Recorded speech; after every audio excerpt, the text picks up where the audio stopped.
আসসালামু আলাইকুম ওয়া রাহমাতুল্লাহি ওয়া বারাকাতুহু।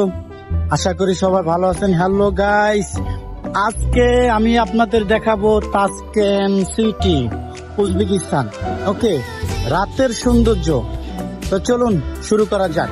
এই শহরটি আমি আজকে দেখাবো যে কত পরিপাটি এবং কত সুন্দর এবং নিরাপদ।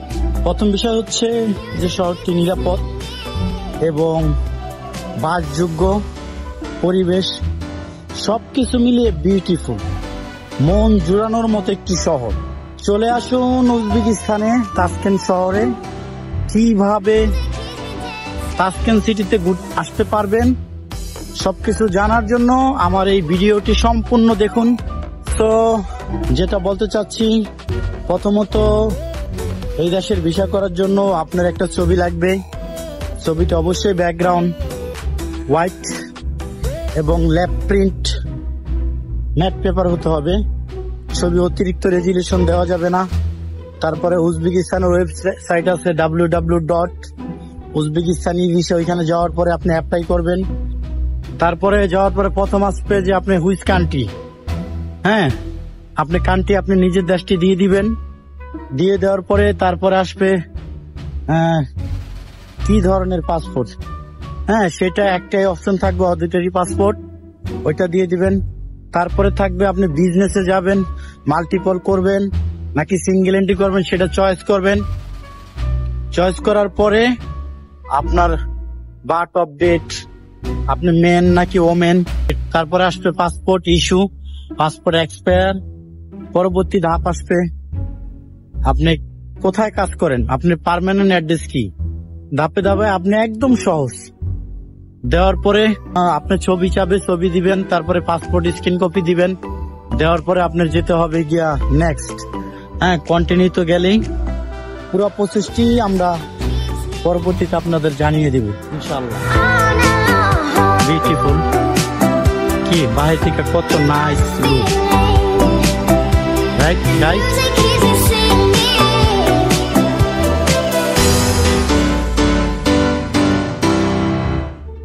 সবুজ হলেই যেতে হবে। গাড়ি থেমে গেছে, আমরা যেতে পারবো। আমরা যাচ্ছি একটি রোমান্টিক শহরে। অবশ্যই আপনারা সাথে থাকবেন। আরেকটি ব্যাপার, এক ভাই জানতে চেয়েছেন যে তার 2 থেকে 3টি কান্ট্রি ভিজিট করা, সে উজবেকিস্তান আসতে পারবে কি না। অবশ্যই আপনি আসতে পারবেন এবং আপনার ইমিগ্রেশনে কথা বলার মতো অভিজ্ঞতা থাকতে হবে। ওকে, আরেকটা হচ্ছে যে ইমিগ্রেশন আপনাকে অনেক ধরনের অনেক মিথ্যা, ওইটাকে আমাদের বাংলাদেশে বলে যে বিভ্রান্ত করার চেষ্টা করবে। কিন্তু আপনি সঠিক কথার উপরে নির্ভর করেই তাদের সাথে তর্ক করতে হবে নর্ম এবং ভদ্র ভাষায়। ওকে, তারপরে বোর্ডিং পাসের ঝামেলা তো আছে।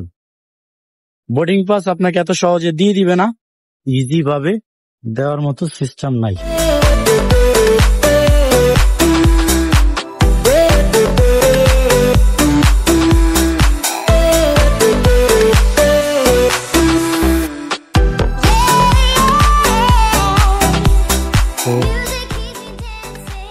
কাজটা ক্লিয়ার ভাবে দেখানোর জন্য এই দেশের যে বিল্ডিং গুলো হচ্ছে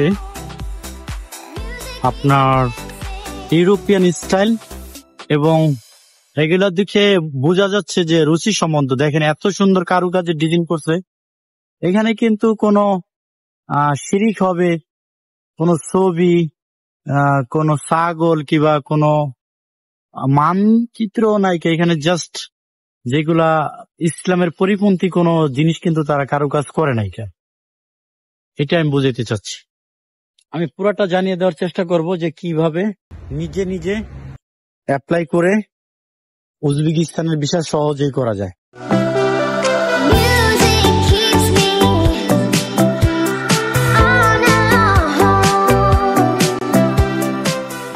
সারা রাত খোলা থাকবে সার্কুলারের জন্য, অ্যাডভাইসের জন্য সারা রাত খোলা থাকবে। এভাবে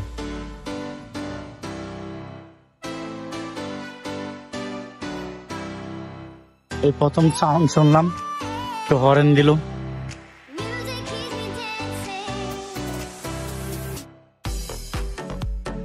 অলসো রাশিয়ান, উজবেক অ্যাভেলেবেল বোঝা যান আসলে ভাষা দেখে, যে আমরা আইডিয়া করব কিভাবে কি করতে হবে। এটা হচ্ছে ছোট মামুনিরা এখানে খেলতেছে।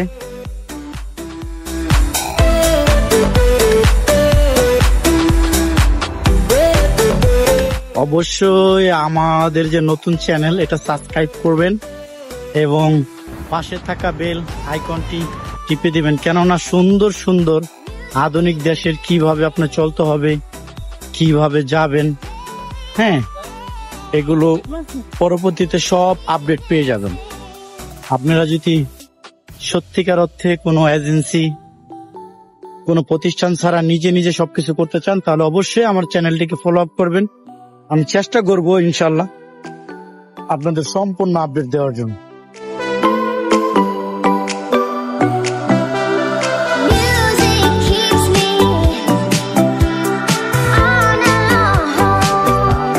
তাসকেন্ট সিটি নিরাপত্তার চাদরে ঢাকা। আপনি রাত্র 2টা বলেন, রাত্র 3টা বলেন, রাত্র 4টা বলেন, man women, I think this is a restaurant.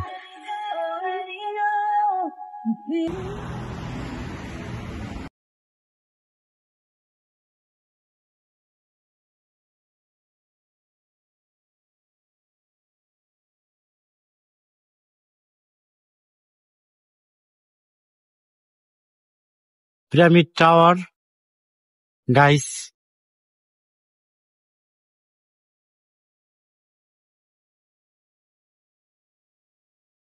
রাত্র কম বাজে না, 11টার উপরে বাজে, 11টা 20। এখন গরমের সময়, ওয়েদারটা মোটামুটি ভালো। এই জায়গাটা যদি একটু অন্ধকার, কিন্তু মানুষ এখানে নীরব ভাবে বসে আছে। হ্যাঁ, একটা বিউটিফুল প্লেসে যাব, একটা পার্কে। মানুষ রিল্যাক্সের জন্য, রেস্টের জন্য মানুষ পার্কে আসে। উজবেকিস্তান আপনারা ম্যাজিক পার্কের নাম শুনছেন, এই পার্কটা তার পাশাপাশি বৃদ্ধ নাগরিক তারা আসছে এখানে রিল্যাক্সের জন্য, আর অন্য অন্য মানুষরাও এখানে রিল্যাক্স করতেছে। তো চলে আসছি এখানে, যে ঐতিহাসিক যে সিটি, এটা যে মুসলিম কান্ট্রি, এই বুঝটা আপনাদের দেখাবো। Let's go.